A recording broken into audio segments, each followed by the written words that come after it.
Hey everyone, JJ coming back to you again from the dungeon. Just down here doing a bit of maintenance work and cleanup and messing around with the setup a little bit, just killing some time. So I'm taking a break from that. I thought I would talk a little bit about some of the news that's going on in the world of rock and roll and heavy metal. And for those who are following the big event that's happened the last week or so, was the final show for Black Sabbath and Ozzy Osborne as well.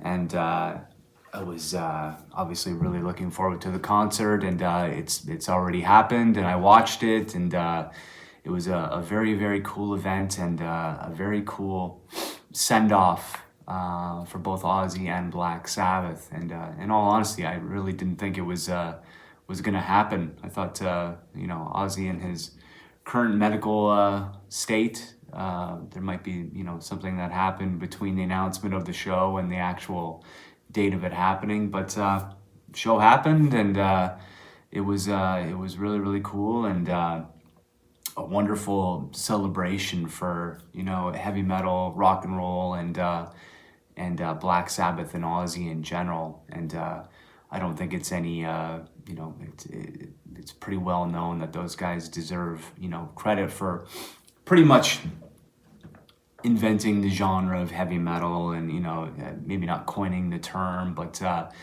definitely giving the the signature sound and lyrical ideas and all these kinds of things that have been pretty pervasive in the genre since that time. And it's like what we're talking, 1969, 1970 with the release of the first Black Sabbath album. So, crazy amount of time, and it's interesting for me to kind of like put it into perspective. I'm not that old in the grand scheme of things, but it's a very interesting kind of thing to see where my opinion is like a lot of musicians and a lot of bands never really there was an expiry date on these things, and to see bands having 50-year, 60-year careers now at this point, like the Rolling Stones or even Aerosmith, somebody like that, it's pretty crazy. And it's kind of it's a bit it's like misty colored memories with it, more or less. It's kind of I look at it personally, it's almost like these bands and these people I looked up to, it's like they're coming, the end is approaching, maybe not their imminent death, but the bands being an entity and stuff like that. It's everything ends, and this is kind of like the first wave of that, maybe not even the first wave, but to me it's like the first kind of indication that these bands that I loved, the next generations, the Metallicas and all those, Slayer and all these bands, are also kind of approaching those same end points. And so yeah, it's a bittersweet kind of a celebratory thing in one way, but then kind of a sad note as well, that we just are at that point with these bands. So anyway, not to bring it on a downer note, but the concert was amazing, and it occurred to me, it was like it's pretty amazing that all four guys in Black Sabbath, the original guys, are still alive. It's actually incredible. There's not a lot of bands that have that, and for the four guys to be able to get back together and be able to have kind of that one final show, I thought they should have. I would have liked to have seen Bill Ward be included in the tour, the last tour that they did for the 13 album. But that didn't happen for whatever reasons. But at least we got the send off with everybody there, and that was really cool to see. But seeing Bill play, that show, I hadn't seen Bill perform. The last time I think I had kind of seen any footage of him performing was probably when Black Sabbath did one of the Ozfest shows, and that would have been like at the end of the 90s at some point. Like, it's been a long time since I've seen Bill playing in any capacity. So it was cool for me to kind of see him coming back and being able to play after all these years. And when I think of Bill, and I think the overall influence of Black Sabbath, the music is much more prominent for me. And Bill's playing, it doesn't, I don't want to say it takes a back seat to the music itself, but honestly, it kind of does in a way. And when I think about it, I can hear like, how, Bill's playing in the music was the influential part for me. I didn't really take, a ton of direct influence from Bill. My introduction to Black Sabbath kind of probably came, at a much later time than a lot of people, and my eyes kind of opening to the band. I had been aware of the singles and Paranoid and the Ozzy era stuff more or less. But then when I was about maybe I think I was probably about 9 or 10, like pretty young still, but I had started hearing stuff from Black Sabbath during the Ronnie James Dio era. And when I heard Heaven and Hell, that album, that was a particularly influential album for me, enough where I've already done a talking video about it. And the songs that are on that album, and by proxy, that was the last recording that Bill did in his first tenure in the band. And so the songs, how influential they were to me, are kind of where the influence comes from Bill's playing. And so getting into the Heaven and Hell album and really, really liking it kind of made me work my way backwards a little bit and start investigating some of the earlier albums from Black Sabbath. And I have some older siblings, and they had some of the Black Sabbath albums in their collections, and so I would trade for this, and you borrow this, I'll borrow that kind of thing, and so got into those earlier Black Sabbath albums later on, and so I got to hear it's Bill Ward's probably as close to jazz drummer as I've ever been influenced by. Like, there's a lot of his playing, especially the ride cymbal stuff, and the tuning that he was utilizing on the early Black Sabbath recordings was very reminiscent of probably his drum heroes, like a lot of the early big band guys, Louis Bellson or Gene Krupa, any of those guys. I'm not sure who Bill's direct influences were, but I can probably guess that's who he was really into.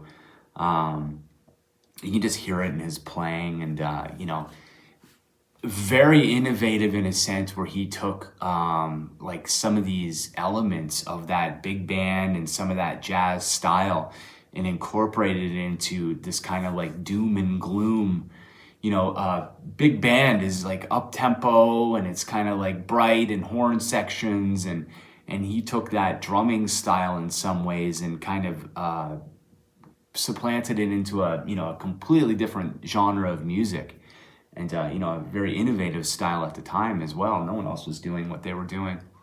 Maybe a handful of English bands were probably all in that Birmingham area and doing it or whatever, but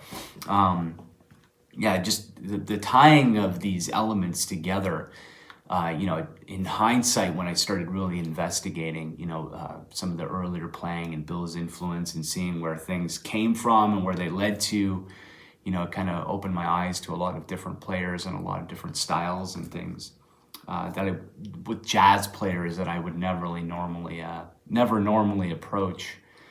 And so yeah, very, very interesting drumming on the early records. And by the time you get to Heaven and Hell, it kind of becomes much more simplified and kind of in the a typical hard rock kind of format.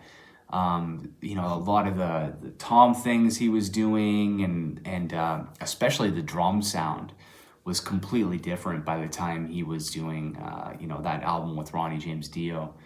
And for a long time, I actually didn't even realize that Bill had played on that album. I thought it was Vinny Appice. Vinny was playing drums with them live, and he was in all, like, pretty much all the promotional videos from that era for Black Sabbath. And so the assumption was that he played on it. And it wasn't until I saw the album credits where I'd seen that Bill was actually had recorded the album. And so that's kind of cool as well. Like, I don't know if Vinny's style was probably already in place, and so I don't know if he kind of adopted a style that Bill came up with, or if they were just very much on the same page. Especially considering that Vinny's brother Carmine is very probably Bill Ward and Carmine are they are contemporaries in their drumming. Came up at the same time, and kind of a similar style, very bombastic in the the early recordings and stuff like that. So, not a ton of direct influence from Bill, but musically, Black Sabbath, how could you not be influenced by them? And there's not too many music fans, even outside of just liking heavy metal, that don't know Black Sabbath at this point. But it might be, it's not controversial, but my preference in the grand scheme of things is, I actually like some of the later material from Black Sabbath the most. I love songs like, Fairies Wear Boots, and, all the classic songs. Fairies Wear Boots is probably, the most interesting drumming track from Bill Ward for me. Just the drum pattern, and it was, as a young drummer, it was a bit complex to kind of learn and a bit of a challenge. And I spent, quite a bit of time kind of working on that and developing it, and saw the cool factor, or whatever you want to call it, that was associated with, some of these more triplet-y feel, and, these jazzier things that he was throwing in the music. And that was definitely a cool song to learn, but it's not controversial. But my preference is actually for the Ronnie James Dio era of Black Sabbath. I think musically they found something that resonates with me a lot more there. And I don't pay a lot of attention to lyrics most of the time, but there was a storytelling element that Ronnie introduced, and he brought that with him from Rainbow, and these, I'm not like a mystical beings, and it's just like I'm not really into it, but I enjoy the fact that Ronnie was introducing these kind of stories and these narratives into these songs that were, just on those Black Sabbath records from the 80s. They had such an epic feel to the songs, and they were so long, and they just had these arrangements to them that just made them feel like larger pictures of something. And Ronnie's lyrics and the stories just kind of, embellished the feeling of those songs and added to it so much. But I'm so glad at least, the Black Sabbath got together for the one last gig, and sounded great, and everybody played great, and who knows how much longer those guys are kicking around. They said earlier, I'm so surprised that the original 4 guys are still around in 2025 and able to get together for the one last show. And everyone else at the concert as well. They had phenomenal sets, and it was cool to hear all the bands and have their take on the different Black Sabbath covers. Back in the 90s, they released these compilation albums called Nativity in Black, and those covers really kind of like cemented, it was all my favorite bands basically were on these 2 compilation albums covering Black Sabbath, and hearing their versions of the songs, I was really heavily into those. And they also listening to those compilation albums made me kind of go back and revisit some of the earlier albums from, you know, Black Sabbath that I never really got that much into, especially as I got older. Like revisiting, you know, something like Technical Ecstasy. It's like you can say what you want about it, but yeah, it's an effort, I guess. But I love, you know, for different reasons, I love all the eras of Black Sabbath. But yeah, I just figured I'd come in, and it's fresh in the news, and just give my thoughts a little bit on Bill and some about Black Sabbath. At some point, I'll delve more into, you know, some of the albums that I really dig from them. Like I said, I already covered Heaven and Hell, but there's Mob Rules and, you know, Headless Cross, which is a completely different era of Black Sabbath, and Dehumanizer and some other stuff. But yeah, Black Sabbath. Thank you for you know, all the music over the years, and to Ozzy as well. Ozzy deserves his own video talking about you know, his solo career as well. But yeah, it's amazing that those guys are able to pull it off, and you know, all the years of music they provided with everybody. There's lots of things to check out from them, and lots of influence to take. So this has been the one about Black Sabbath and Bill Ward. Cheers.